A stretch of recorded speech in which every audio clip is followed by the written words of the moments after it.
Okay. तर पहिले जे तीन अध्याय होते त्यावर आपण बारकाईने विचार करण्याचा प्रयत्न केलेला आहे.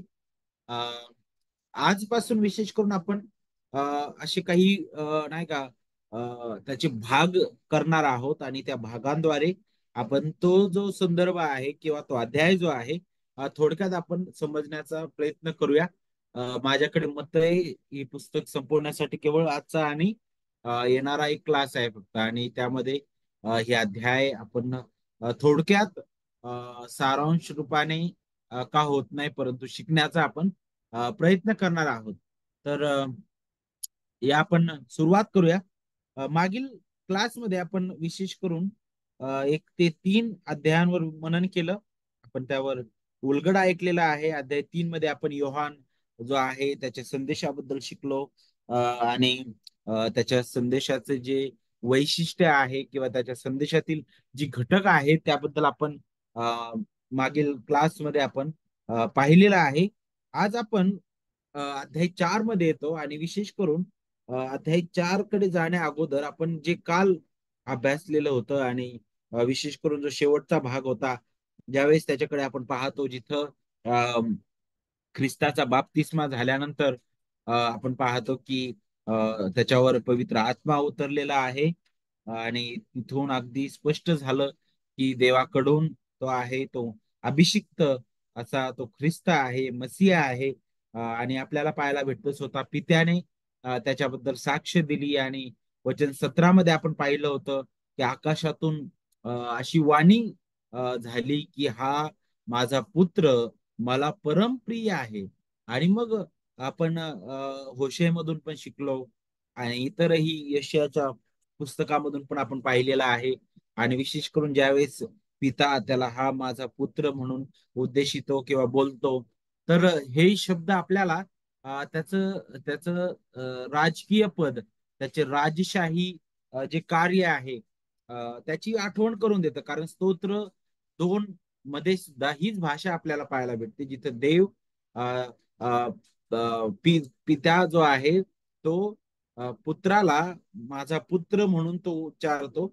आणि त्याच दृष्टीने आपल्याला तिथं आपल्याला शिकायला भेटतं. त्यासोबतच यशयामध्ये आपण पाहिलं होतं की यशयामध्ये दुःख सहन करणारा नाही का देवाचा सेवक ज्यावेळेस सांगितलेला आहे त्याच्याविषयी मी संतुष्ट आहे. हेच हेच शब्द आपल्याला तिथे सुद्धा पाहायला भेटतात. आणि मग नक्कीच त्याचं दुःख सहन करणं, त्याचे येणं हे तितकंच महत्वाचं होतं. आणि तो पुत्र आपल्याला होशे याची आठवण करून देतो, ज्याच्याबद्दल आपण अगोदर शिकलो नाही का, की त्याला मिस्र देशात नेण्यात आलं आणि मिस्र देशातून पुन्हा तो आलेला आहे. नासरीत येथे तो राहिला.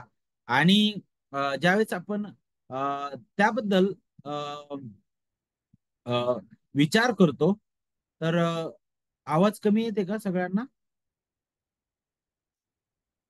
थोडा माईकचा प्रॉब्लेम येत आहे इथं म्हणून.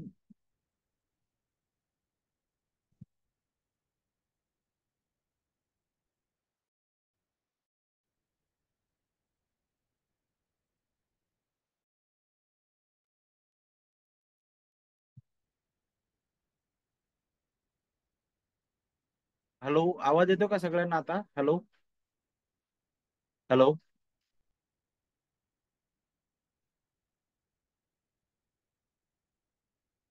हा, ओके. ओके. हा, ठीक आहे. येतोय. ओके. माईक चालत नाहीये, फक्त मी डायरेक्टली बोलत आहे त्यामुळं. ओके. तर आपल्याला पाहायला भेटतं की अ, दुःख सहन करणारा तो देवाचा पुत्र, आणि तिथे सांगितलं की त्याला मी मिसर देशामधून आणलेला आहे.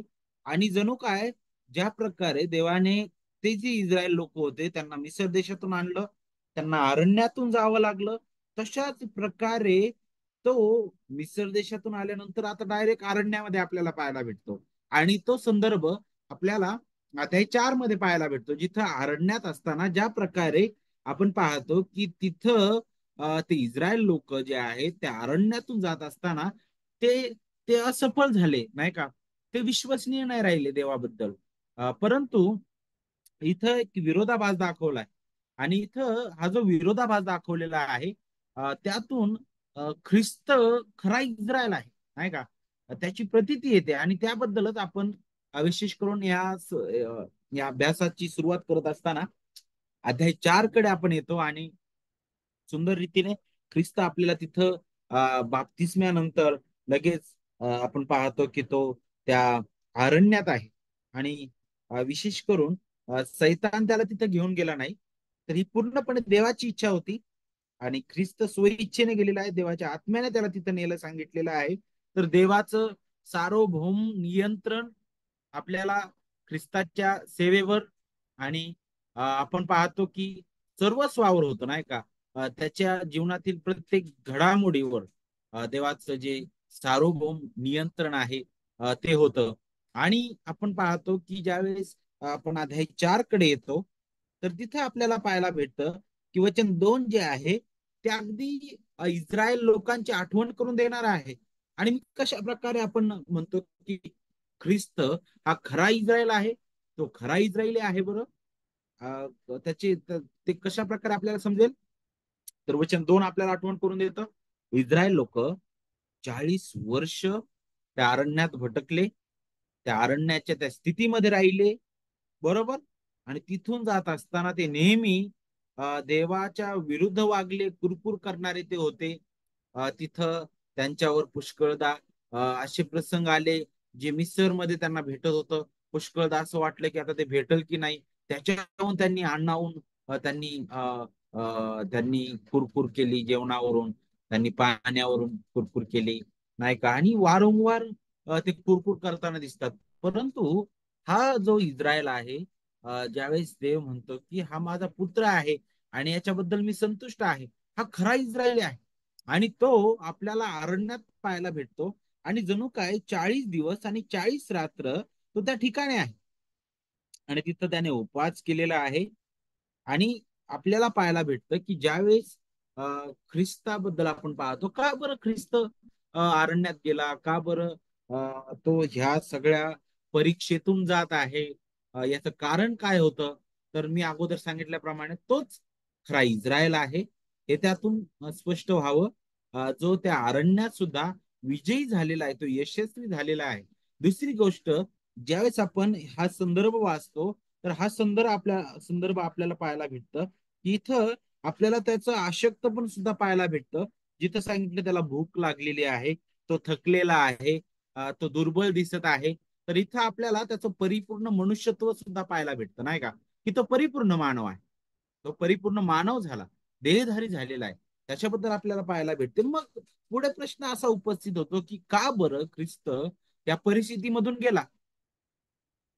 त्याचं कारण काय होतं. त्याचं कारण एकच होतं की तो ह्या परिस्थितीतून यासाठी गेला जेणेकरून तो आपल्याला सहानुभूती दाखवणारा असा महायाजक त्याने व्हावं. आणि इब्री लोकांस पत्र करता आपल्याला त्याचीच आठवण करून देतो नाही का. इब्री लोकांस पत्र करता म्हणतो की तो या सगळ्यातून गेला, तो आपल्या बंधूंसारखा झालेला आहे. आणि तो ज्या स्थितीतून मनुष्याला जायला पाहिजे ती प्रत्येक स्थिती त्याने तो गेलेला आहे. आणि त्या स्थितीवर तो विजयी झालेला आहे, कारण तो परिपूर्ण मनुष्य होता. तर ज्या प्रकारे परिपूर्ण देव होता, त्याच प्रकारे त्या परिपूर्ण दैवत्वासोबत आपण पाहतो की परिपूर्ण मनुष्यत्व जोडला गेलेलं होतं. तो देहधारी झालेला देव होता आणि तो आपल्या जागेवर जगलेला आहे. आणि ज्यावेळेस आपण पुढे आणखी येतो, तर त्या ठिकाणी तो कोणत्या प्रकारच्या परीक्षेतून तो गेलेला आहे. आणि ती परीक्षा आपल्याला पाहायला भेटते की प्रत्येक मनुष्य जो आहे त्यातून जातो. प्रत्येक मनुष्य जातो. एकतर दैहिक वृत्तीचा माणूस, तो पण त्यातून जातो. आणि आत्मिक वृत्तीचा माणूस, तो पण त्याच्यातून जातो नाही का. परंतु यामध्ये फरक काय आहे. दैहिक वृत्तीचा मनुष्य, त्याचे हे अंगवळणी असतं. परंतु आत्मिक वृत्तीचा मनुष्य, ज्याला ख्रिस्त समजलेला आहे, ज्याच्या अंतःकरणात देवाचा आत्मा वास करतो, जो सुवार्तेच्या अधीन आहे, देवाचं वचन वारंवार वाचतो, तो त्या स्थितीत वारंवार जगत नाही. आणि ख्रिस्ताने हे दाखवलेलं आहे की कितीही मोह परीक्षा आले तरी देव त्यातून बाहेर काढणारा आहे आणि विजय देणारा आहे. मी जसा विजयी झालो तसं तुम्ही माझ्यामध्ये विजयी आहात. आणि योहान जो आहे त्याचीच आठवण आपल्याला करून देतो. आणि मग या जगामध्ये काय आहे, योहान आपल्या समोर मांडतो नाही का, 2 अध्याय 16व्या वचनामध्ये, की या जगामध्ये देहाची वासना, डोळ्यांची वासना आणि संसाराविषयीची हुशार की आता ख्रिस्ताची जी परीक्षा करण्यात आली, तो परीक्षक म्हटलेला आहे त्याला, नाही का. आणि देवाने एक कठपुतलीप्रमाणे सैतानाला वापरलं, नाही का. आणि इथं आपण पाहतो की एक परीक्षक म्हणून त्याला तो दिसत आहे इथं. आणि आपण पाहतो की त्याने सगळ्यात अगोदर अ, आपण पाहतो ख्रिस्ताला भूक लागली म्हटलेलं आहे. अ, इथं कुठंतरी देहाला लागणारी जी गरज त्याच्याबद्दल आपण पाहतो, नाही का.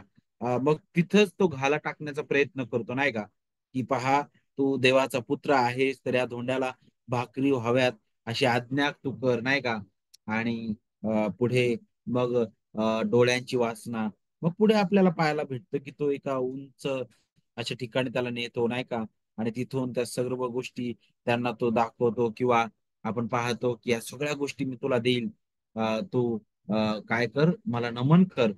सॉरी, त्या सर्व गोष्टी सांगत असताना तो पुढे वरती नेतो आणि म्हणतो की इथून तू खाली उडी टाक, नाही का.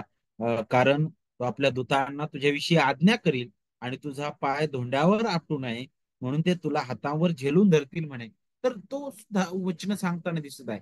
लक्षात घ्या, सैतान जो आहे, तुम्हाला ज्यावेळेस भुरळ घालतो त्यावेळेस तो अशा बाह्य काही गोष्टीने नाही, तर तो वचनांद्वारेच भुरळ घालण्याचा प्रयत्न करतो, नाही का.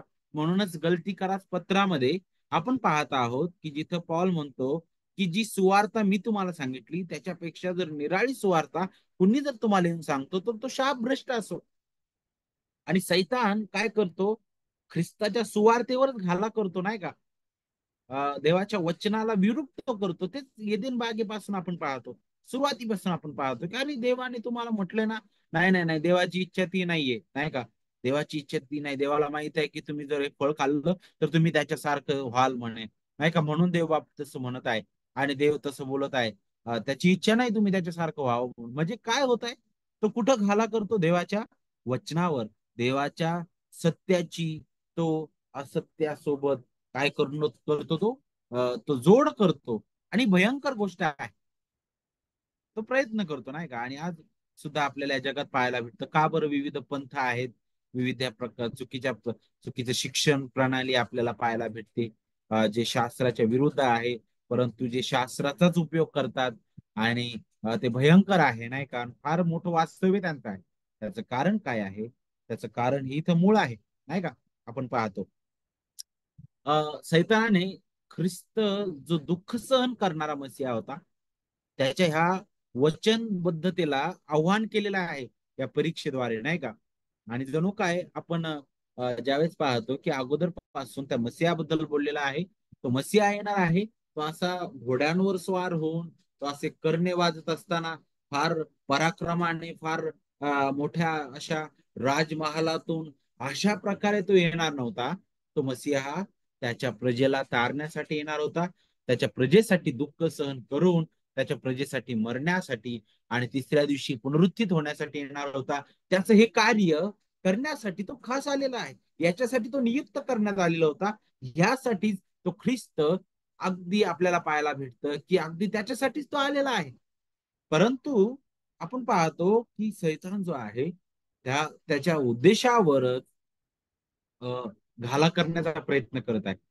आणि यशामध्ये सांगितल्याप्रमाणे तो दुःख सहन करणारा तो सेवक आहे, नाही का. लूक सुद्धा तशाबद्दल आपल्याला सांगतो. आणि तिथंच सैतान जो आहे, तो बघा तो कशा प्रकारे त्याच्या ह्या वचनबद्धतेला आव्हान करतो, नाही का. एक तर त्याला भूक लागली, त्याला तो भुकेला दिसला, त्यावेळेस तो म्हणतो की नाही नाही नाही, तू भुकेला राहू नकोस, नाही का. तू भुकेला राहू नकोस, तुला कोणत्याही प्रकारच्या वेदना व्हायला नको, तुला दुःख व्हायला नको, नाही का. तू भुकेला राहू नकोस, तर तू याला आज्ञा कर, जेणेकरून तुझ्यासाठी भाकरी तयार होतील. नाही, मुळात ख्रिस्त जो आहे, तो ज्या स्थितीतून जात आहे ती स्थिती आपल्याला पाहायला भेटती की तो त्या सर्व मनुष्य ज्या भावनेतून गेला, जातो, ज्या सर्व गोष्टीतून जातो, त्या स्थितीतून जाण्यासाठी ह्या सगळ्या गोष्टीतून त्याला जाणं, तो जाणं गरजेचा होता, जेणेकरून त्याचं दुःख सहन तिथपासून आपल्याला दिसतं, नाही का.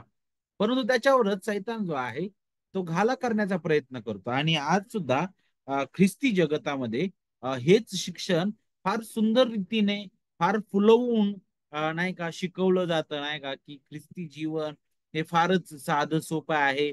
आणि काय नाही, ख्रिस्ताकडे आल्यानंतर तुम्हाला सगळ्या प्रकारचे आशीर्वाद मिळतील, तुम्हाला आरोग्य मिळेल, तुम्हाला पैसा भेटल, तुम्हाला सगळं काही भेटल. परंतु कुणीही ख्रिस्ताचे खरे शब्द शिकवण्यासाठी तयार नसतात. कारण पुष्कळदा अशी भीती वाटते की अरे लोक निघून जातील की काय. ख्रिस्तापेक्षा आज अनेक मंडळांना आणि अनेक सेवकांना लोकांची भीती आहे. का बरं? कारण लोक आमच्यापासून दूर होतील, मंडळीमधून अ, संख्या कमी होईल. ख्रिस्ताने काय सांगितलं, जो मला अनुसरू इच्छितो त्याने स्वतःचा त्याग करावा आणि आपला वधस्तंभ उचलून माझ्या मागे यावं. आणि वधस्तंभ हा फुलांचा बगीचा नाहीये. देवाचं वचन स्पष्ट सांगतं, नाही का? अगदी स्पष्ट सांगतं. खोटं आश्वासन ख्रिस्ताने दिलं नाही शिष्यांना. शिष्यांना त्याने अगोदरच त्या गोष्टी सांगितलेल्या आहेत, बरोबर. आणि सैतान काय करतो? खोटं आश्वासन देतो आणि भुरळ घालण्याचा प्रयत्न करतो. पुढे वचन 5 आणि 6 मध्ये आपल्याला पाहायला भेटतं की जिथं ख्रिस्त जो आहे त्याच्या पुढे आपल्याला पाहायला भेटतं की तो ख्रिस्त जो आहे, सैतानाने त्याला पवित्र नगरीत नेऊन मंदिराच्या शिरोभागी उभे केले आणि त्याला म्हटले, तू देवाचा पुत्र आहेस तर खाली उडी टाक.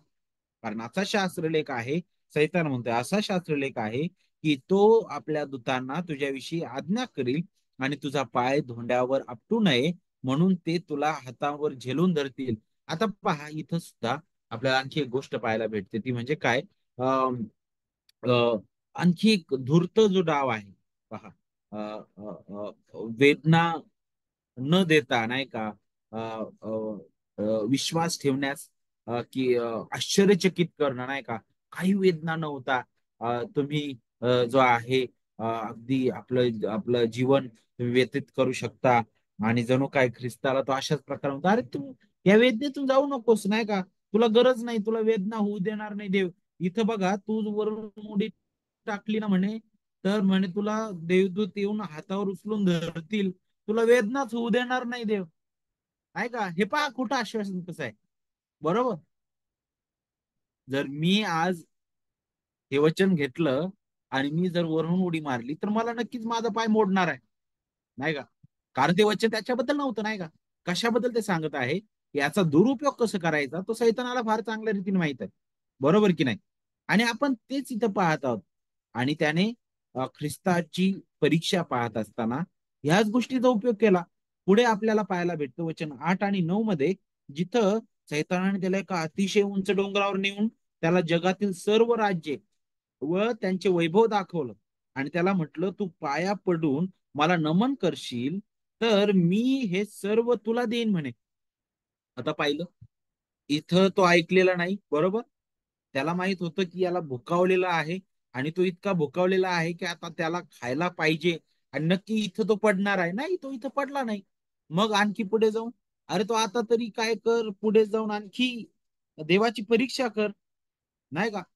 आणखी तू करून बघ. देवाने जर हे सांगितलंय ना की नाही, वरून उडी मार, आणि उडी मारत असताना मी माझे देवदूत पाठवतो आणि तुला हातावर झेलून ठेवतो, अरे मग तू तसं कर, नाही का? तुला वेदनाच होऊ देणार नाही देव, वेदनाच होणार नाही, नाही का? आणि तिसरी गोष्ट आपण पाहतो ते म्हणजे काय, की मी तुला हे सगळं वैभव दाखवतो म्हणे, नाही का, तू मला नमन कर, मला नमन सरते शेवटी तो खऱ्या त्याच्या वृत्तीवर येतो, नाही का? मला नमन करशील तर मी हे सर्व गोष्टी तुला देईल. आणि इथं अगदी स्पष्ट आपण पाहतो की तो गौरवी राजा, तो मसीहा, तो दुःख सहनातून जाऊन त्याच्या प्रजेला तो सोडवण्यासाठी आलेला होता. तो त्याच्यापासून त्याचं लक्ष विचलित करण्याचा प्रयत्न करत आहे, नाही का? परंतु आपल्याला माहित आहे की प्रत्येक वेळी प्रभूने तो सोपा मार्ग नाकारलेला आहे. जो मार्ग त्याच्या दुःख सहन करणारा मसीहा म्हणून त्याला अपात्र करेल, अशा मार्गाला ख्रिस्ताने नेहमी नाकारलेला आहे. पुढे ज्यावेळेस आपण 12 ते 17 मध्ये येतो, तर आपण पाहतो की आता इथं योहानाला अटक झालेली आहे. त्याच्या परीक्षेनंतर पुढे आपण पाहतो की ख्रिस्त जो आहे तो गालिलात निघून गेलेला आहे त्याच्यानंतर. आणि मग नासरेत सोडून तो जबलून व नप्ताली यांच्या हद्दीत असलेल्या समुद्र किनाऱ्यावरील कफरनहुमास जाऊन तो राहिलेला आहे. आणि 12 ते 17 यामध्ये आता ख्रिस्ताच्या सेवेचं नाही का, आपण काय म्हणू शकतो की त्याच्या कार्याची सुरुवात आपण इथं पाहत, त्याच्या सार्वजनिक कार्याची, अगदी पब्लिक मिनिस्ट्री आपण म्हणतो नाही का, त्याची आपण सुरुवात इथं पाहतो. आणि अ, अगदी तुम्ही संपूर्ण अध्याय वाचला आणि वचन 7 मध्ये आले तर तिथं मत्तई जो आहे तो प्रभूच्या संदेशाचा सारांश तिथे देत आहे. तो अनेक गोष्टीवरती बोललेला आहे.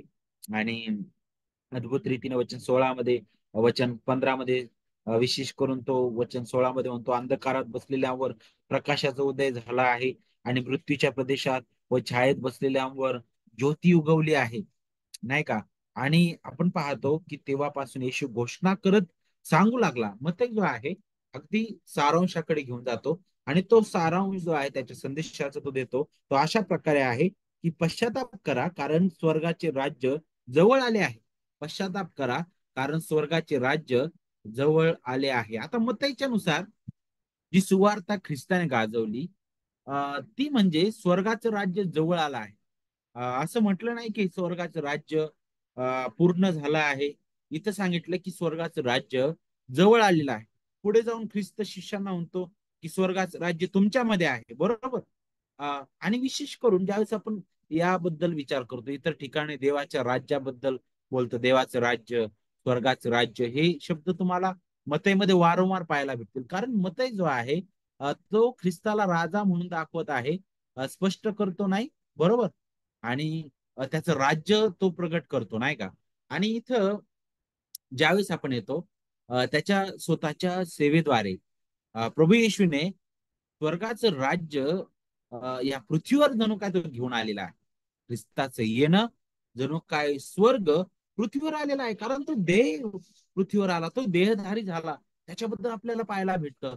आणि हे जे राज्य आहे हे असं राज्य आहे की ते अशा अशा सर्वांसाठी उपलब्ध आहे जे त्यांच्या पापांबद्दल पश्चाताप करतील आणि विश्वासूपणे जो गौरवी राजा आहे, जो प्रभू येशू ख्रिस्त, त्याचं अनुसरण करतील, त्यांच्यासाठी हे राज्य आहे, स्वर्गाचं राज्य. आणि देवाचं राज्य आपण पाहतो, येशू म्हणत आहे जवळ आला आहे, जवळ किंवा अगदी अगदी येऊन ठेपलेला आहे, अशा प्रकारचे शब्दप्रयोग तिथे आहे, नाही का. आणि कशा प्रकारे आलं? ख्रिस्ताच्या व्यक्तित्वात, नाही का, त्याच्या त्याच्या कार्याद्वारे त्याच्या त्याच्या राज्याची सुरुवात झालेली आहे. इथं राज्य जवळ आलेलं आहे, परंतु अजून ते पूर्ण झालेलं नाही, हे आपल्याला पाहायला भेटतं, नाही का. आणि खऱ्या रीतीने त्या राज्याची सुरुवात कशी झाली बरं? ख्रिस्ताच्या येण्याने झालेली आहे. त्याचं येणं, त्याचं जगणं, त्याच्या प्रजेसाठी खंडणी भरून देणं आपल्याला पाहायला भेटतं की प्रायश्चित्तात्मक वधस्तंभावरील मरण, मृत्यू, त्याचं अनमोल रक्त सांडणं गेलं, त्याचं त्याचं त्याचं मृत्यू आणि तिसऱ्या दिवशी पुन्हा उठणं, नाही का. ह्या याद्वारे आपल्याला पाहायला भेटतं की त्याने त्याचं राज्य आता त्याच्या मंडळीद्वारे स्थापित केलेलं आहे. तो गौरवी राजा म्हणून आपण पाहतो की ज्यावेळेस त्या येरुशलेमेतून त्याने जयोत्सवाने प्रवेश केला, नाही का. तो प्रवेशच त्या विजयी राजाची आठवण करून देणारा होता. जणू काय तो युद्ध अ, अ, जिंकलेले युद्ध जिंकण्यासाठी तो निघालेला आहे अगोदरच. जणू काय त्याच चित्र आहे की तो हरूच शकणार नाही. आणि ते झालेलं आहे ख्रिस्तामध्ये. ते राज्य त्याने स्थापित केलेलं आहे. कारण मतही जो सुरुवातीलाच म्हणतो अध्याय 1 मध्ये योसेफ सोबत बोलत असताना की त्याचं नाव तू येशूचं ठेव, कारण तोच आपल्या प्रजेला त्यांच्या पापांपासून तारील. प्रजेला तो तारण्यासाठी आलेला होता.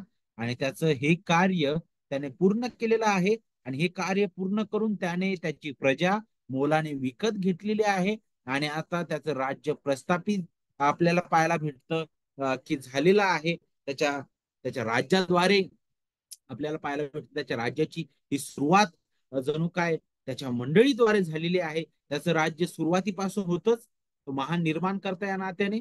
त्यानंतर तो कराराचा देव आहे, या नात्याने त्याने इस्रायल राष्ट्राला नेमणूक केली, निवडलं, त्याद्वारे त्यांच्यामध्ये सुद्धा त्याचं राज्य होतच. परंतु इथं आपण नवीन करारामध्ये पाहतो की स्वतः तो गौरवी राजा आलेला आहे.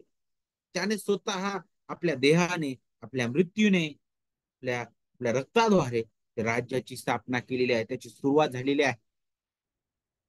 त्याची पूर्णता कधी होईल? त्याच्या दुसऱ्या आगमन समय नाही का, ज्यावेळी तो येईल, अंतिम न्याय करेल, त्यावेळी सर्व जुनं ते निघून जाईल नाही का.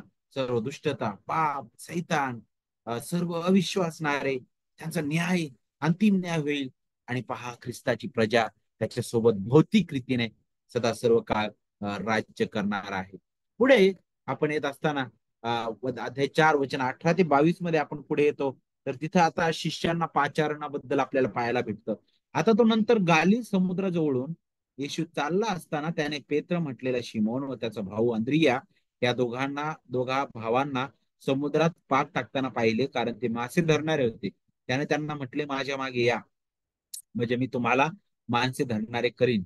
आता अद्भुत रीतीने इथं शिष्यांना पाचारण तो करत आहे ते आपल्याला दिसतं. आणि मतई जो आहे, अगदी तो जी राज्याची घोषणा करत आहे, त्याच्यावरून आता तो अशा एक विषयाकडे आपलं लक्ष वेधून घेतो जिथं तो नेमणूक करत आहे. आणि ही नेमणूक जणू काय राजा त्याच्या राज्यासाठी जशा प्रकारे अधिकाऱ्यांची नेमणूक करतो, पुढाऱ्यांची नेमणूक करतो, किंवा एखाद्या नेतृत्वाची नेमणूक करतो, तशा प्रकारे हा मसीहा राजा त्याच्या राज्यासाठी जणू काय या प्रेषितांची नेमणूक करत आहे. कारण त्याच्यानंतर जगाची उलथापालथ करणारे म्हणून तो यांना उपयोगात आणणार होता त्याच्या राज्याच्या विस्तारासाठी, आहे का नाही. आणि मग ते तशाच प्रकारे इथं मांडत आहे. आणि पुढे मग अध्याय 4 वचन 23 ते 25 त्या भागामध्ये आपण येत असताना पुढे तो पाहायला भेटतो. वचन 23 मध्ये, नंतर येशू यहुदी लोकांच्या सभास्थानात सुवार्तेची घोषणा करत व राज्याची सुवार्ता गाजवत आणि लोकांचे सर्व प्रकारचे रोग व सर्व प्रकारची दुखणी बरी करत गालील भर फिरला. आता हा जो भाग आहे ख्रिस्ताच्या सेवेकडे मतई जो आहे लक्ष वेधून घेत आहे नाही का. इथं ख्रिस्त जो आहे तो गालिलमध्ये येतो, सभास्थानात जातो, सुवार्ता गाजवताना दिसत आहे. अनेक दुखणेकरांना तो बरं करत आहे, लोकांना तो शिकवताना दिसत आहे. या सगळ्या गोष्टी आपल्याला या संदर्भामध्ये पाहायला भेटतात नाही का. तर चौथा अध्याय थोडक्यात आपल्याला या सर्व गोष्टींबद्दल शिकवितो. आता पुढचा जो अध्याय आहे, अध्याय 5, ज्यावेळेस आपण सुरुवात करतो तर अध्याय 5 ची सुरुवात बघा. सगळ्यांच्या प्रचलित हा भाग आहे. आणि अनेक असे असे अनेक पुढारी होऊन गेले, आणि अनेक लोक असे होऊन गेले की ज्यांना हा भाग फार आवडतो नाही का. आणि याला डोंगरावरील प्रवचन म्हटलेलं आहे. आणि तो भाग अध्याय 5 ते अध्याय 7 मध्ये आपण पाहतो नाही का. इथं पाहत आपल्याला पाहायला भेटतं डोंगरावरील प्रवचन का म्हटलं, कारण तो डोंगरावर असताना त्याने केलेला हा उपदेश आहे. आणि इथं काय सांगितलं, तेव्हा तो त्या लोकसमुदायांना पाहून तो डोंगरावर चढला व तो खाली बसल्यावर त्याचे शिष्य त्याच्या जवळ आले. आता ही यहुदी पद्धत होती, यहुदी रब्ब्यांची एक पद्धत होती, एक शिक्षकाची एक पद्धत होती. जुन्या जुन्या करारानुसार, जुन्या काळानुसार ज्यावेळेस एखादा शिक्षक किंवा एखादा रब्बी त्याला जर काही शिकवायचं आहे त्याच्या लोकांना, तर तो अगोदर एका अशा ठिकाणी, उंच ठिकाणी जायचा, तिथं तो बसायचा. आणि मग त्याचं ते बसणं म्हणजे आता तो काहीतरी शिकवणार आहे त्याचं ते एक प्रमाण होतं. आणि त्यामुळं ते लोक जे आहेत ते त्याच्या समोर येऊन बसायचे. आणि मग तो त्यांच्या सोबत त्यांना तो शिक्षण द्यायचा. आणि ते चित्र ख्रिस्ताच्या बाबतीत घडत आहे. तर 5 ते 7 मध्ये आपल्याला त्याचं वर्णन पाहायला भेटतं त्याच्या डोंगरावरील प्रवचनाबद्दल. आणि विशेष करून 8 ते 9 मध्ये त्याने जे दिलेलं जे आरोग्य आहे नाही का, पुढे जाऊन त्याने केलेले चमत्कार, त्याने दिलेले जे आरोग्य आहे त्याच्याबद्दल आपण पुढे शिकतो. आता ज्यावेळेस 5 ते 7 या अध्यायाकडे आपण पाहतो, तर इथं प्रभू जो आहे त्याच्या सुवार्तेपासून, विशेष करून मत्तई जो आहे त्या राजाच्या सुवार्तेपासून आता त्या राजाचा जो उपदेश आहे त्याच्याकडे तो आपलं लक्ष वेधून घेतो. आता अध्याय 5 वचन 1 ते अध्याय 7 वचन 29 हा जो संदर्भ आहे याला डोंगरावरील प्रवचन म्हटलेलं आहे. आणि यामध्ये प्रभू येशूने देवाच्या राज्यातील नागरिकाचं नीतिमान जीवन काय आहे, कसं असायला पाहिजे, ते वर्णिलेलं आहे. हा भाग याला शिष्यत्वाची शिकवण म्हटलेलं आहे. खऱ्या रीतीने हा जो भाग आहे आपल्याला पाहायला भेटतं की एक शिष्यत्व काय आहे खरं, ते त्याबद्दल तो मार्गदर्शन करणार आहे. आणि या प्रवचनात त्याने राज्याचा जवळजवळ 7 वेळा उपयोग केलेला आहे. आणि हा पूर्ण उपदेश त्याच भोवती फिरतो नाही का, देवाच्या राज्याभोवती. जर जर तुम्ही सुरुवातीपासून पाहिलं तर पहा, वचन 3 सांगतं, जे आत्म्याने देईन ते धन्य, कारण स्वर्गाचे राज्य त्यांचे आहे. त्याच्यानंतर पुढे आणखी आपण जात असताना आपल्याला अशा प्रकारे वचन 10 मध्ये सुद्धा पाहायला भेटतं, नीतिमत्वाकरिता ज्यांचा छळ झाला आहे ते धन्य, कारण स्वर्गाचे राज्य त्यांचे आहे. आणि वारंवार आपल्याला स्वर्गाच्या राज्याबद्दल पाहायला भेटतं, नाही का? तर हा जो संदर्भ आहे, हा जो भाग आहे, तो आपल्याला त्या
सॉरी, आपोआप बंद झालं होतं ते.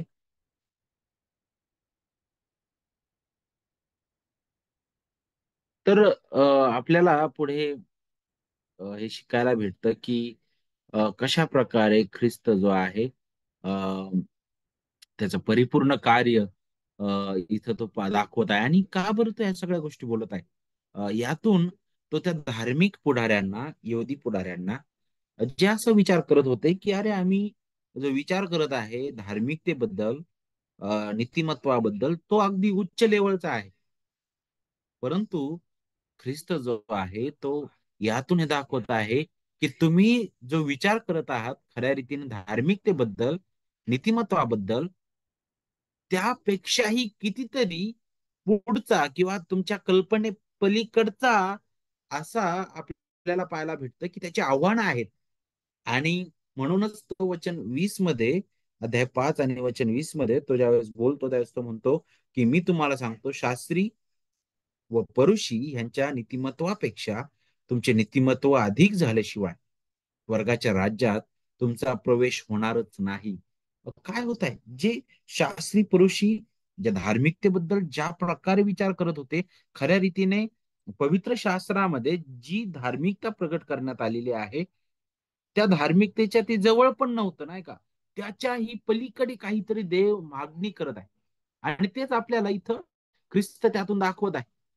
त्याने आणखी या सर्व बाबींवर त्याने जोर दिला, आणि त्या राज्याच्या नागरिकांचा, विशेष करून स्वर्गीय पिता, त्यांना आशीर्वाद देण्यास आणि जवळ येण्यास, विशेष करून त्यांच्या कल्पनेपेक्षाही जास्त रीतीने तो तयार होता. त्याची तो आठवण करून देत होता. डोंगरावरील प्रवचन जे आहे, ते जणू काही ह्या दुहेरी विचारांचं एक ऐक्य साधणार आहे, नाही का? आणि ते जणू काय एक विशिष्ट वैशिष्ट्य ते आपल्यासमोर सादर करणार आहे. आणि उदाहरणार्थ जर तुम्ही पाहिलं तर आपल्याला एक छोटीशी झलक पाहायला भेटेल. जसं ख्रिस्त जो आहे, विचाराबद्दल तो बोलत असताना तो बोलतो की पहा, नाही का, त्याने सांगितलं की देवाच्या नियमाला केवळ बाह्यरित्या घेणं, आणि यहुदी शिक्षकांनी सामान्यतः जे शिकवलेलं आहे त्यापेक्षा कितीतरी जास्त रीतीने देव जो आहे त्या आज्ञांमधून आपल्याकडे मागणी करत होता. आणि ती मागणी जी आहे आपण पूर्ण करू शकत नाही, कारण आपण तिथं पडलेलो आहोत, म्हणूनच पूर्ण भ्रष्टता, नाही का, त्याची आठवण आपल्याला पाहायला भेटते. बघा, अध्याय 5 वचन 27-28 मध्ये ज्यावेळेस तो बोलतो तिथं आपल्याला पाहायला भेटतं की प्रभू येशूने म्हटले की पहा, व्यभिचार करू नकोस म्हणून पूर्वी सांगितले होते ते तुम्ही ऐकले आहे, मी तर तुम्हाला सांगतो, जो कोणी एखाद्या स्त्रीकडे कामेच्छेने पाहतो त्याने आपल्या मनात तिच्याशी व्यभिचार केलाच आहे. जेव्हा येशूने ह्या वचनाची सुरुवात केली, त्यावेळेस तो म्हणतो की पहा, हे तुम्हाला सांगितलं आहे ना, काही तुम्हाला सांगितलं होतं मोशेद्वारे, तुम्हाला सांगितलं होतं आणि तुम्ही काय ऐकलं होतं? त्या पुढाऱ्यांकडून तुम्ही ऐकलं, अरे नाही, व्यभिचार करू नको म्हणजे फक्त कृती करणे म्हणजेच तो व्यभिचार आहे. नाही, परंतु ख्रिस्त म्हणतो नाही, त्याच्यापेक्षा कितीतरी पुढे जाऊन देव तुमच्याकडून काय अपेक्षित करत आहे. पहा, देवाची धार्मिकता आणि तुम्ही ज्या धार्मिकतेबद्दल विचार करत आहे त्यामध्ये कितीतरी मोठा फरक आहे. आणि हा संदर्भ तो जणू काही दाखवत आहे की जे रब्बी लोकांनी शिकवलेलं होतं, जे सर्वसामान्यरित्या त्याचा उलगडा त्यांनी दिला होता, आणि त्याद्वारे ते स्वतः घमंड करणारे होते की आम्ही कृतीने काहीच करत नाही. त्यांनी फक्त कृतीला प्रतिबंध केलेला होता, परंतु आंतरिक समस्येचं काय, नाही का? परंतु ख्रिस्ताने हे स्पष्ट केलं की जुन्या कराराच्या काळात देखील देवाला केवळ बाह्य वर्तन अ, अ, अ, वरच नाही, नियंत्रित करण्यातच रस नाही, तर त्या आज्ञा पालनाची सुरुवात अंतःकरणापासूनच करायची आहे, नाही का? आणि तसं नव्हतं, नाही का? प्रभू येशूने मनापासून आज्ञाधारकतेवर इथं भर दिलेला आहे. आणि म्हणूनच त्याच्याबद्दल बोलत असताना तो देवाच्या राज्याच्या नागरिकांना जे सौम्य, नाही का, अशा प्रकारे म्हणतो, नाही का? त्यानंतर वचन 6 मध्ये नीतिमत्वासाठी भुकेले व तान्हेले, तसं हे लोक धार्मिक पुढारी नव्हते. ते म्हणत होते की आम्ही धार्मिक आहोत, आम्ही आम्ही नीतिमान आहोत, नाही का? आणि आम्हाला गरज नाही, कारण आम्ही जे करत आहोत ते नीतिमान आहे. परंतु ख्रिस्त दाखवत आहे की अरे नाही, तुम्ही त्या नीतिमानतेच्या जवळ सुद्धा आलेले नाही. बरोबर की नाही? आणि वचन 8 मध्ये पुढे आणखी तो बोलतो की जे मनाची शुद्ध आहे, नाही, कुठंच आपण सापडत नाही. आणि म्हणूनच नियमशास्त्र आपल्याला आपल्या पापाची जाणीव करून देतं की अरे तू पापी आहेस, तू स्वतःहून नीतिमान देवासमोर नीतिमान म्हणून उभा राहू शकत नाही. प्रभू येशूला हे माहीतच होतं की स्वर्गाचं राज्य पूर्णत्वास येईपर्यंत त्याचे अनुयायी या प्रकारच्या नागरिकामध्ये अ, अ, एक पूर्णपणे बदलले जाणार नाहीत, नाही का? एक नागरिक म्हणून खऱ्या रीतीने पूर्ण नीतिमान, पूर्ण पवित्र, नाही का? ह्या गोष्टी नक्कीच होणार नाही, परंतु तरी सुद्धा त्याने त्याआधी नीतिमान राहण्याचा सल्ला दिलेला आहे. आणि म्हणूनच मत्ते 5:48 मध्ये प्रभू म्हणतो, त्याकडे लक्ष देणं गरजेचं आहे, जिथं तो म्हणतो, ह्याच तो जसा तुमचा स्वर्गीय पिता पूर्ण आहे तसे तुम्ही पूर्ण असा, नाही का? तुम्ही पूर्ण व्हा म्हटलेला आहे.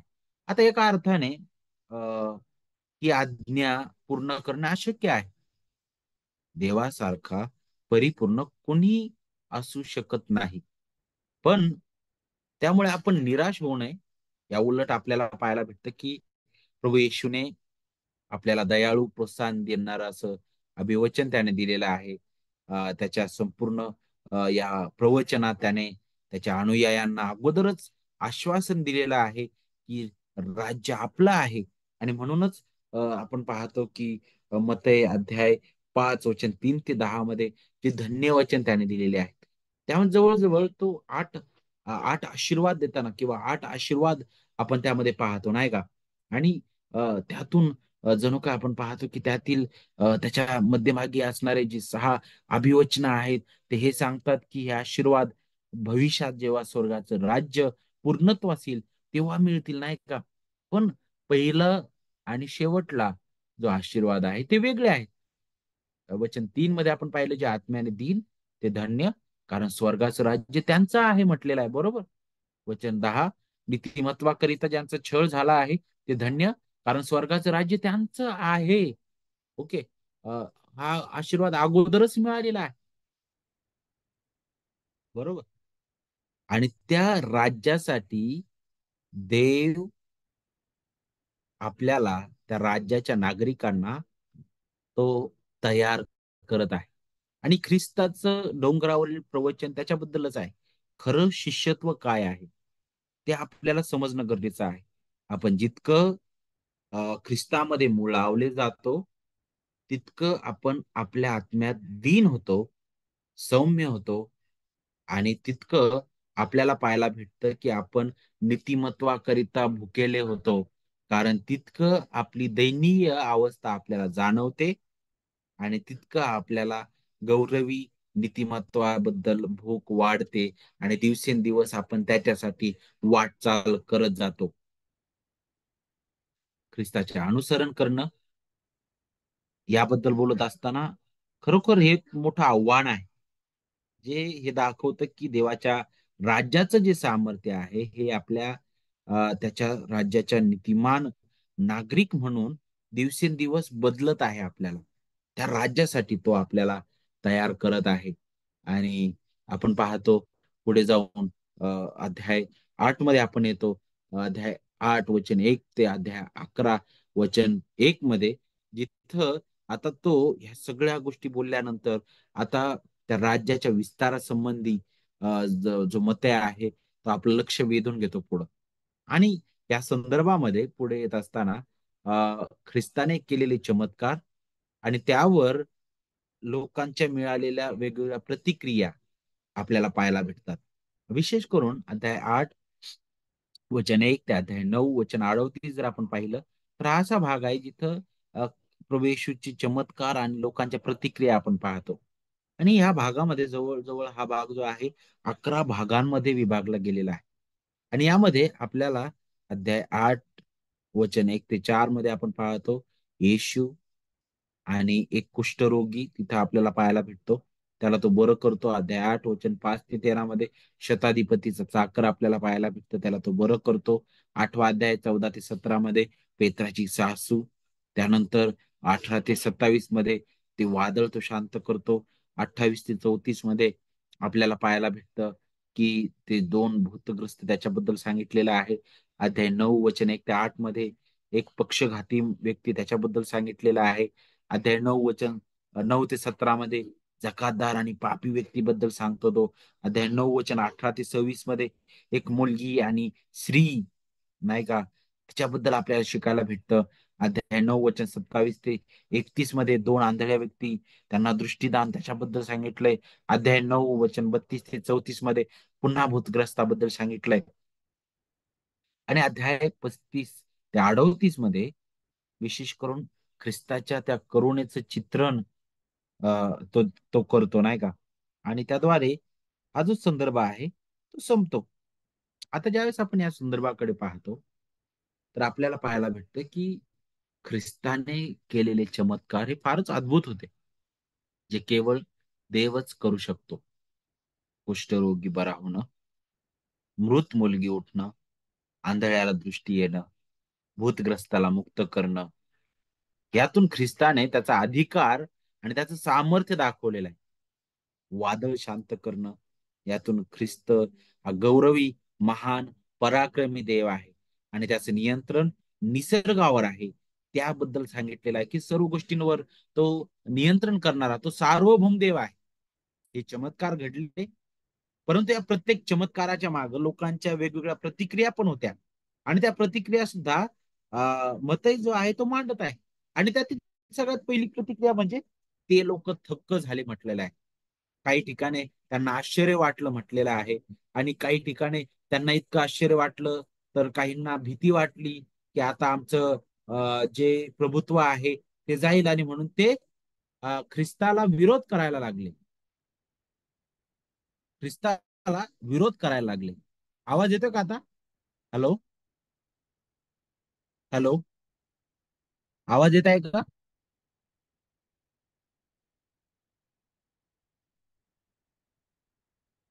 ओके, ठीक आहे.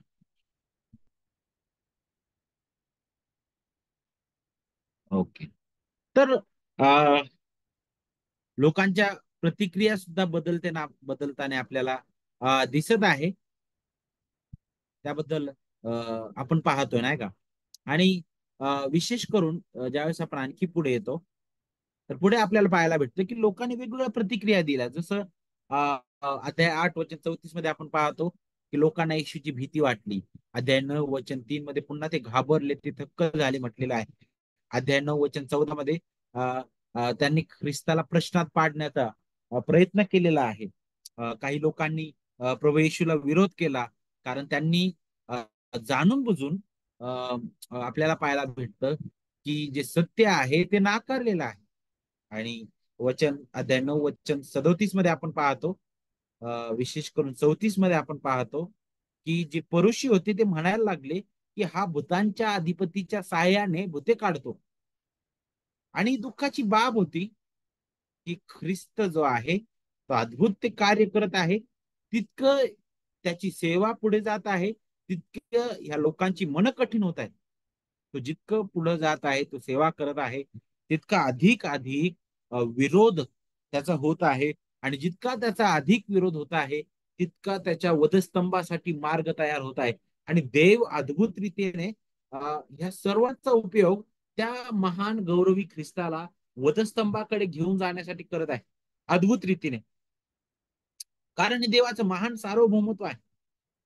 आणि त्यासोबतच देव त्यांना सुद्धा त्याबद्दल जबाबदार धरतो, नाही का? त्याबद्दल आपल्याला शिकायला भेटतं. पुढे आपण अध्याय 10 कडे येतो. 10 आणि 11 मध्ये आपल्याला तिथं आणखी काही उपदेश पाहायला भेटतात. जिथं एक आपल्याला पाहायला भेटतं की आता हा जो भाग आहे, तो विशेष करून आपल्याला याची आठवण करून देतो. विशेष करून 12 प्रेषित आणि त्यांना दिलेली जी कामगिरी आहे त्याची आठवण करून देणारा हा भाग आहे. बघा वचन 1, अध्याय 10 वचन 1. तेव्हा त्याने आपल्या 12 शिष्यांना जवळ बोलावून त्यांना अशुद्ध आत्म्यावर सत्ता देऊन ते काढून टाकण्याचा व सर्व विकार व सर्व दुखणी बरी करण्याचा अधिकार दिला. त्यांना अधिकार त्याने दिलेला आहे. आणि एक विशिष्ट प्रकारची सेवा देवाने त्यांना दिलेली आहे. बरोबर. विशेष करून का बरं याचा उपयोग देवाने का बरं त्यांना हा अधिकार दिला, नाही का? आणि आज आज आज पुष्कळदा का जास्त रीतीने या गोष्टी पाहायला भेटत नाहीत, यामध्ये आपल्याला समजून घेणं गरजेचं आहे. पहिली गोष्ट तर जो ज्यावेळेस ख्रिस्त त्या ठिकाणी होता, यहुदी लोकांमध्ये तो आहे, यहुदी लोकांसमोर तो आहे. ज्यावेळेस तो प्रेषितांना पाठवत आहे, तो आजूबाजूला तिथं पाठवत आहे. आणि आपल्याला माहित आहे की यहुदी लोक जे आहेत ते चिन्ह मागतात, चिन्हाशिवाय ते विश्वास ठेवत नव्हते. त्यांना इतकी सवय लागली होती चिन्हांची.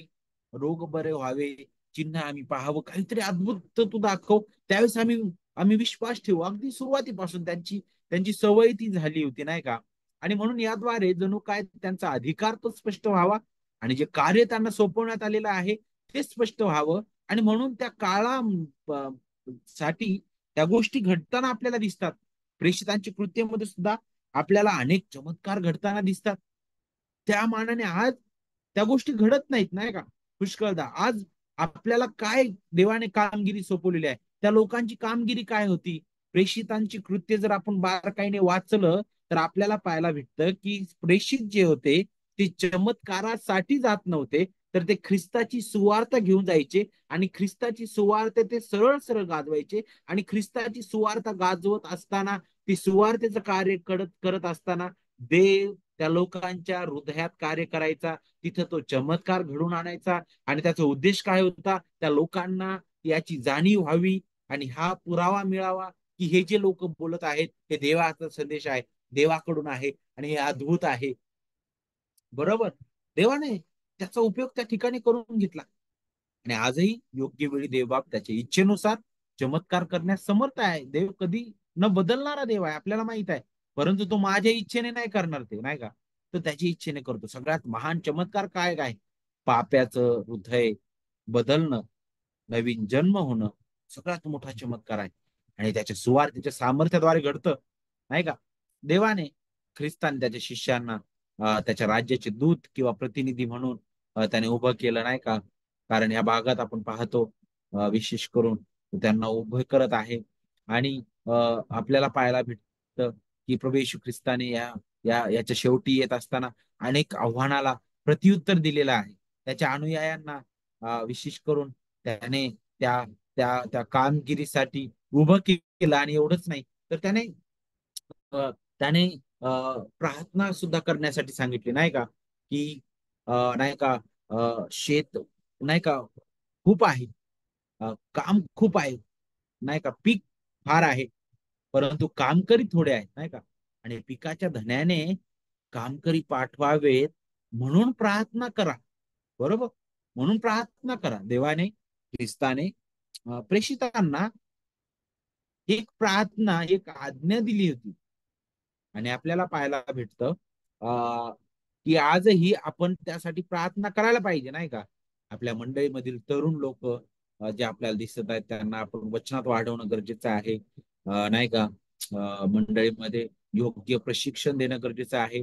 मंडळीला वचनात परिपक्व कसं करता येईल त्याकडे आपण लक्ष देणं गरजेचं आहे, ज्याद्वारे देव त्याचे कामकरी उभे करतो.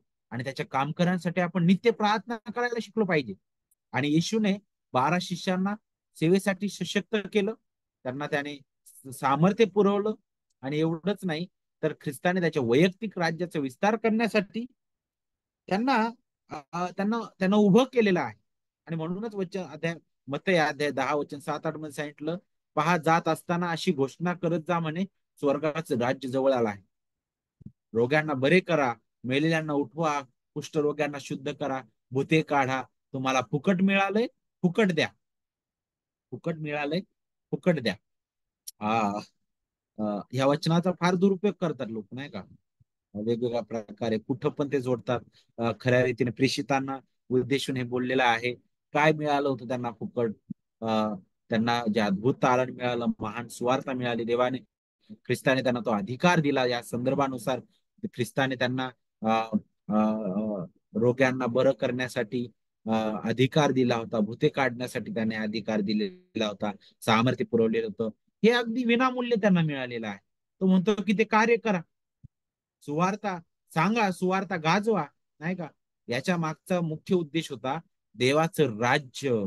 देवाचं राज्य, बरोबर, देवाचं राज्य. प्रभूने त्याच्या शिष्यांना बाहेर पाठवण्या अगोदर अनेक इशारे दिले. अ, आणि ते इशारे देत असताना त्याने हे सुद्धा स्पष्ट केलं, त्याने त्यांना अंधारात ठेवलं नाही की अरे तुम्ही मला अनुसरणार आहात तर मी तुम्हाला सांगतो की तुमचं जीवन फारच, नाही का, तुम्हाला कोणत्याच प्रकारचे कष्ट होणार नाही आणि तुम्हाला कोणत्याच वेदनेतून तुम्ही जाणार नाही. अरे बघा, तुम्हाला लगेच नाही का, तुम्ही म्हणाल त्या गोष्टी मी देणार आहे, तुम्हाला लगेच मी उभं करणार आहे. असं असं कुठंच नाही तो बोलला, नाही का? त्याने बिलकुल अंधारात त्यांना ठेवलं नाही. तर उलट ज्यावेळेस तो त्यांना पाठवतो त्यावेळेस तो अगदी स्पष्ट रीतीने त्यांना सांगतो की जग तुमच्यावर दया करणार नाही, ते तुम्हाला त्रास देईल, ते तुमची थट्टा उडवेल, ते तुम्हाला मारतील, तुम्हाला अटक करतील, खोटे आरोप तुमच्यावर लावतील, नाही का? परंतु त्यासोबत त्याने हे पण अभिवचन दिलं की पहा, जरी या गोष्टी घडत आहे तरी देव तुमच्या या सेवेद्वारे तुम्हाला आशीर्वादित करेल. आणि पहा, शेवटी जीवनाचं राज्य तुमच्यासाठीच आहे, त्यांच्यासाठी आहे जे निवडलेले लोक आहेत. आणि म्हणूनच अध्याय 10 वचन 39 मध्ये तो म्हणतो की ज्याने आपला जीव राखला तो त्याला गमावील, आणि ज्याने माझ्याकरिता आपला जीव गमावला तो त्याला राखील म्हटलेला आहे. हे हे हे जे शब्द आहेत ते आपण शब्दशः घेऊ नये. प्रेषितांच्या बाबतीत संदर्भानुसार जर आपण पाहिलं तर तो ज्यावेळेस प्रेषितांना म्हणत आहे, तर यातून खरं शिष्यत्व आपल्याला पाहायला भेटतं. की शिष्यत्व जे आहे, ख्रिस्ती पण काय आहे, ते ख्रिस्ती जीवन काय आहे, ते ते सोपं नाहीये, नाही का? आणि ते त्यागपूर्ण जीवन आहे, ते आपल्याला समजणं गरजेचं आहे. आणि प्रभू येशू ख्रिस्ताने आपल्याला पाहायला भेटतो त्याच्या शिष्यांना त्याच्या सेवेसाठी अगदी उभं केलेलं आहे. सेवेसाठी आपल्याला पाहायला भेटतं त्याच्या शिष्यांनी पूर्वीचं जीवन ते सोडून दिलं. आणि आपल्याला पाहायला भेटतं ते ख्रिस्ताला त्यांनी अनुसरलेलं आहे. ख्रिस्ताने त्यांना खात्री दिली की त्याच्या सहवासात त्यांना खरं राज्य आणि जीवन मिळणार आहे. त्याच्याबद्दल अगोदरच सांगितलेलं आहे, नाही का? आणि मग अशा प्रकारे हा जो संदर्भ आहे अध्याय 10 आपल्याला त्याची आठवण करून देतो, नाही का? आणि मग पुढे अध्याय 11 मध्ये आपण येतो. आणि अध्याय 11ची सुरुवात आपण पाहत असताना वचन 1 आपल्याला तिथं शिकवतं. मग असे झाले की येशूने आपल्या 12 शिष्यांना आज्ञा सांगण्याचे समाप्त केल्यावर तो तेथून त्यांच्या नगरात शिकवण्यास, उपदेश करण्यास गेला. त्या गोष्टी झाल्यानंतर दुसरा चॅप्टर उघडतो, दुसरा भाग सुरू होतो, नाही का? आणि इथे एक दुसरी मालिका सुरू होते जिथं ख्रिस्त आता तिथून निघालेला आहे. आणि मग पुढे काय होतं की जिथं वचन 2 मध्ये योहान बंदीशाळेत असताना त्याने ख्रिस्ताच्या कृत्यांविषयी ऐकून आपल्या शिष्यांना पाठवून त्याला विचारले, जे येणार आहे ते आपणच की आम्ही दुसऱ्याची वाट पाहूया? आता बाप्तिस्मा करणारा योहान सुद्धा भ्रमात पडला. त्याने सुद्धा अगदी शब्दशः काही गोष्टी घेतलेल्या होत्या. त्याला वाटलं की मला मार्ग तयार करणारा म्हणून देवाने मला पुढे ठेवलं नाही का, अग्रदूत म्हणून मी आलेलो आहे. परंतु पहा, इथं काहीतरी वेगळं घडत आहे, कारण मला अटक करण्यात आलेलं आहे. आणि मला अटक करण्यात आलं, मग काय खरंच हा मसीहा आहे का, नेमकं काय आहे तो समजू शकला नव्हता नाही का. या गोष्टी त्याला थोडस कठीण गेलं मानव म्हणून आपण पाहतो. परंतु आपण पाहतो की बाप्तिस्मा करणाऱ्या योहानाला ख्रिस्ताने आश्वासन दिलं की जे चिन्ह तू पाहिलेले आहे, ज्या गोष्टी घडताना तू पाहत आहेस, आंधळे पाहतात, पांगळे चालतात, कुष्ठरोगी शुद्ध होतात, बहिरे ऐकतात, मेलेले उठवले जातात व गरिबांना सुवार्थ सांगण्यात येते नाही का. आणि या गोष्टी तू पाहतोस ना, हे माझ्याविषयी साक्ष देणारा आहे नाही का. आणि मग म्हणतो प्रभू पुढे, जो कोणी माझ्या संबंधाने अडखळत नाही तो धन्य. आज ख्रिस्ता संबंधाने अनेक लोक अडखळतात, अनेकांना फार कठीण जातं. अनेकांना ख्रिस्त फक्त काहीतरी चांगलं करतानाच पाहिजे, तो आमच्या जीवनासाठी, आमच्या कुटुंबासाठी, आमच्यासाठी काहीतरी चांगलं त्याने द्यायला. नक्कीच ह्या गोष्टी आहेत, परंतु तो ख्रिस्त ज्यावेळेस म्हणतो की आपला वधस्तंभ उचला आणि मला अनुसरा, त्यावेळेस तसा ख्रिस्त आज नको लोकांनी नाही का. काय आहे आपल्याला पाहायला भेटतं की तो योहानाला आश्वासन देतो नाही का, हे चिन्ह माझ्याबद्दल साक्ष देतात, हे सिद्ध करतात नाही का, की तोच मसीहा आहे ज्याने जुन्या कराराच्या भविष्यवाणी पूर्ण केल्या आहे. आणि येशूने लोकसमुदायाला त्याच्या चिन्हाला पश्चातापाने प्रतिसाद देण्यासाठी त्याने बोलावलं नाही का. आणि नक्कीच ते अद्भुत आहे, अद्भुत आहे. पुढे तो अध्याय 11 वचन 20 आणि 30 मध्ये, तो 20 ते 30 मध्ये पुढे आणखी आपण पाहतो जिथे तो काही शहरांबद्दल तो बोलत आहे. वचन 20 मध्ये, नंतर ज्या ज्या नगरांमध्ये त्याची पराक्रमाची बहुतेक कृत्ये घडली होती त्यांनी पश्चाताप केला नाही, म्हणून त्यांना तो असा दोष देऊ लागला. आता तो शहरांना दोष देत आहे, शहरांबद्दल तो बोलत आहे. कारण इतक्या गोष्टी तिथं घडत असताना सुद्धा ते त्याच्याकडे वळत नाहीत, ते त्याच्यावर विश्वास ठेवत नाहीत, पश्चाताप करत नाहीत. आणि म्हणून त्यांना तो इशारा देताना इथे दिसत आहेत, जे त्याच्याकडे येतील त्यांना तो विश्रांती देणार आहे. याबद्दल सुद्धा त्याने सांगितलेलं आहे, ज्याच्याबद्दल मते 11:28 सगळ्यांच्या परिचित हे वचन आहे. बरोबर. अहो कष्टी व भाराक्रांत जन हो, तुम्ही सर्व माझ्याकडे या, या म्हणजे मी तुम्हाला विसावा देईल, वचन 28 सांगतं नाही का. आणि पुढे सांगितलं वचन 29 मध्ये, मी जो मनाचं सौम्य व लीन आहे त्या माझे जू आपणावर घ्या. पहिलं त्याच्याकडे या आणि त्याचं जू घ्या आणि त्याच्यापासून शिका. ओके, ती शिष्यत्वाची आपल्याला पायरी पाहायला भेटते नाही का. सगळ्यात सुरुवात काय, ख्रिस्ताकडे येणं, त्याला अनुसरणं. आणि पुढे काय, त्याचा जू घेणं. आणि पुढे काय, त्याच्यापासून शिकत राहणं. आणि हे जीवांना विसावा देणार आहे. बरोबर. आणि ते आपल्याला इथं पाहायला भेटतं. परंतु ज्या नगरामध्ये तो राहिला, ज्या नगरामध्ये त्याने अद्भुत कृत्य केली, त्या नगरांनी त्याच्यावर विश्वास ठेवलेला नाही. आणि पहा, ते त्याच्याकडे आले नाही. त्यांच्यासाठी ते जू फार मोठं होतं, फार कठीण वाटत होतं. परंतु ख्रिस्त म्हणतो नाही, माझं जू तर सोयीचा आहे, माझा जो हलका आहे. कशा प्रकारे, कारण ख्रिस्त म्हणतो मी तुमच्या सोबत आहे. ते जू जर मी उचललेलं आहे तर ते तुमच्यासाठी मी हलका केलेला आहे. आज तुमच्यासाठी नियमशास्त्राच्या दंडाखाली तुम्ही नाहीये, देवाच्या क्रोधाखाली तुम्ही नाहीये. तुमची तुम्ही जे आज्ञापालन करायला पाहिजे होतं ते आज्ञापालन मी तुमच्या जागेवर केलेलं आहे. आता मी तुमच्या हृदयात माझ्या आत्म्याद्वारे वास करत आहे. आणि पहा, आता मी तुम्हाला तो जीवन रस पुरवत आहे. खऱ्या रीतीने ते जीवन मी पुरवलेलं आहे आणि ते जीवन फलदायी आहे. आणि म्हणून आता जे काही तुम्ही कृत्य करता त्याच्यासाठी माझा आत्मा तुम्हाला सहाय्य करणार आहे, मी तुम्हाला सहाय्य करणार आहे. मी तुमच्यासाठी आज देखील मध्यस्थी करतो नाही का. हे अगदी स्पष्ट दिसतं आपल्याला. आणि अनेक गोष्टी तो इथं स्पष्ट करतो. आणि मग पुढे आपण येत असताना अध्याय 12 वचन 1 ते 21 मध्ये आपण येतो. आणि तिथं सुद्धा तो अनेक अनेक गोष्टी तो स्पष्ट करताना दिसतो. इथं तो सुरुवात करत असताना पहा, वचन 1 मध्ये तो काय म्हणतो, त्यावेळी एका शब्दात दिवशी येशू शेतामधून गेला, तेव्हा त्याच्या शिष्यांना भूक लागली होती, म्हणून ते कणसे मोडून खाऊ लागले. हे पाहून परुषी त्याला म्हणाले, पहा, शब्दात दिवशी जे करू नये ते आपले शिष्य करीत आहेत. आता बघा, पुढे आणखी गोष्ट एक घडत आहे. इथं मात्र आपल्याला पाहायला भेटतं की परुषी त्याच्यावर टपून बसलेले दिसतात नाही का. शिष्यांना भूक लागली. पुरुषांनी शास्त्र्यांनी जो नियम लावला होता शब्दाबद्दल सुद्धा अनेक नियम त्यांनी जोडले होते.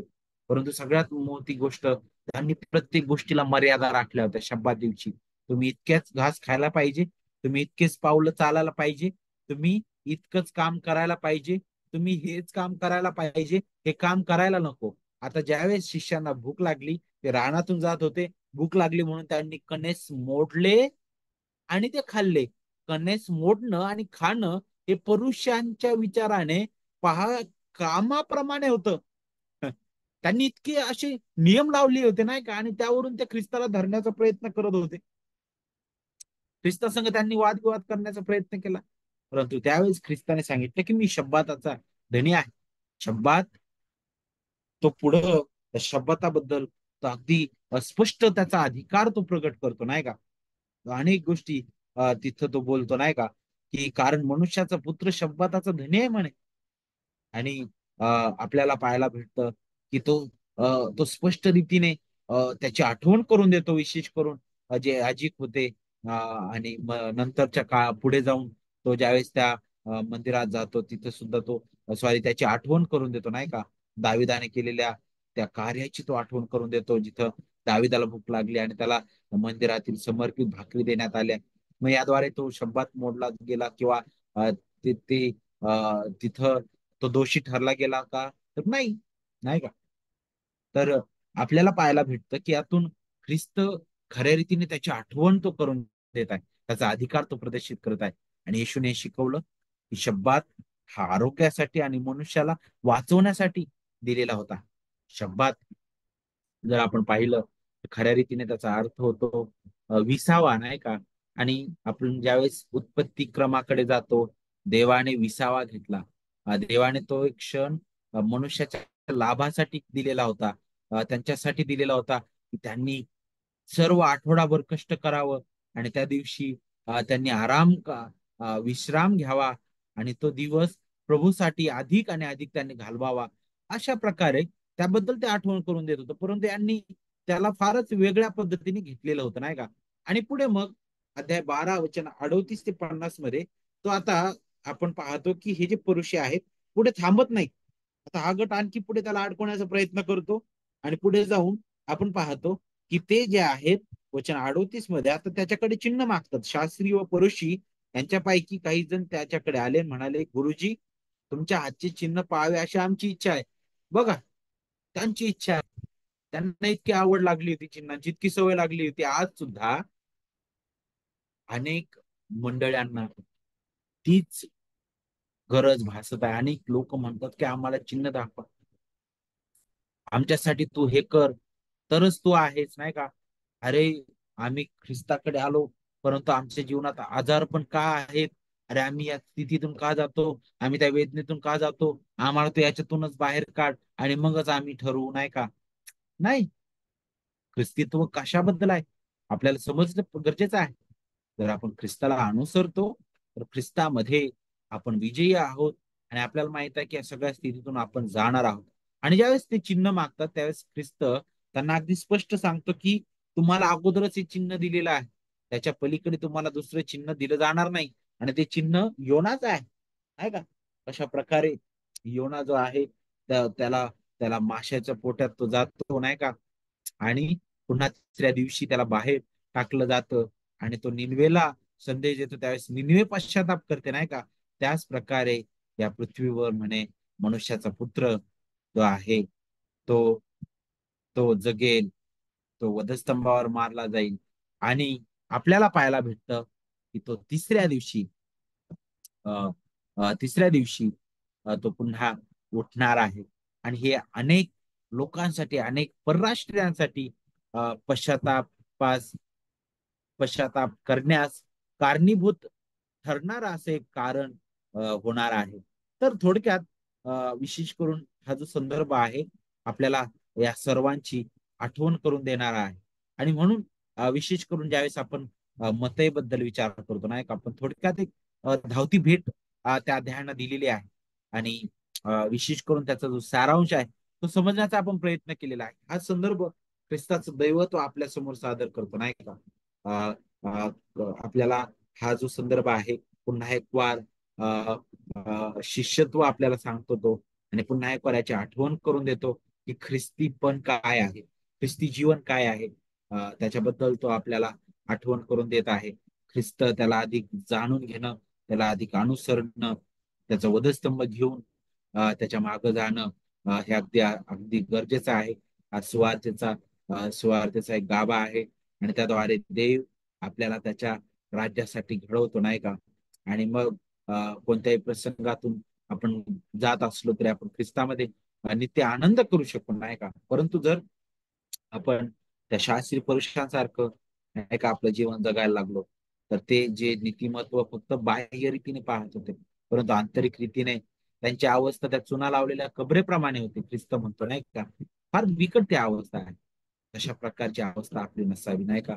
बाहेरून आम्ही फक्त धार्मिक दिसत आहोत, परंतु आंतरिक रीतीने पूर्ण पूर्ण पूर्ण नाही का कबरेप्रमाणे अशी आपली अवस्था नसावी. म्हणून या आपण प्रभूच्या हाती पडूया, आणि जे आपण ज्यांना खऱ्या रीतीने ख्रिस्ताची जाणीव झालेली आहे ते आपण प्रभूच्या हाती पडू, आणि त्याला विनवू की प्रभू आम्हाला दिवसेंदिवस ते खरं नीतिमत्व समजून दे, आम्हाला तू नम्र कर. ज्यांना अजूनपर्यंत ख्रिस्ताची जाणीव झाली नाही, त्याच्यासाठी ही दिलेली वेळ आहे. ख्रिस्ताला आपण समजून घेऊ, त्याच्या हाती आपण करू पश्चाताप करू, पश्चाताप हृदयाने त्याच्या चरणी येऊ, ख्रिस्ती जीवन काय आहे खऱ्या रीतीने समजून घेऊ. कारण देव आपल्याला त्या गौरव राज्यासाठी तयार करत आहे, ते राज्य ख्रिस्ताने स्थापित केलेलं आहे. म्हणून देवापुर आपल्या सर्वांना त्याद्वारे आशीर्वादित करू, आणि याप्रमाणे चालण्यासाठी त्याची कृपा आणि दया तो करू. इथून पुढील वेळ मी बाबांकडे देतो, ते आपल्याला पुढे चालवतील.